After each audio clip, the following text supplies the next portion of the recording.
Right సికి ప్రస్తుతం మనం బ్రేకింగ్ న్యూస్ చూస్తున్నాం. నిజామాబాద్ బీజేపీ అభ్యర్థి ధర్మపురి అరవింద్కు 1,07,760 ఓట్ల మెజార్టీతో ఉన్నారు. డీకే అరుణ 14,915 ఓట్ల ఆధిక్యంలో కొనసాగుతూ ఉన్నారు.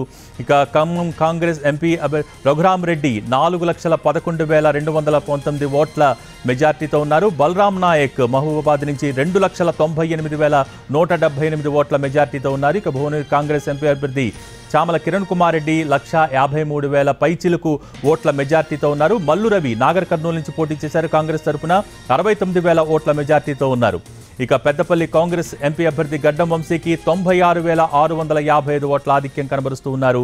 సురేష్ షెట్కార్ 31,626. జహీరాబాద్ కొంచెం మహబూబ్ నగర్ ఒకటి, జహీరాబాద్ ఒకటి కొంచెం టఫ్ ఫైట్ కనిపిస్తున్నాయి. మొదటి నుంచి కూడా ఆధిపత్యాలు చాలా వేగంగా మారిపోతున్న పరిస్థితి. ఇక హైదరాబాద్ ఎంఐఎం ఎంపీ అభ్యర్థి ఓవైసీకి 2,12,000 లేటెస్ట్ ట్రెండ్స్ ప్రకారం 2,12,334 ఓట్ల ఆధిక్యంలో ఆయన కొనసాగుతూ ఉన్నారు.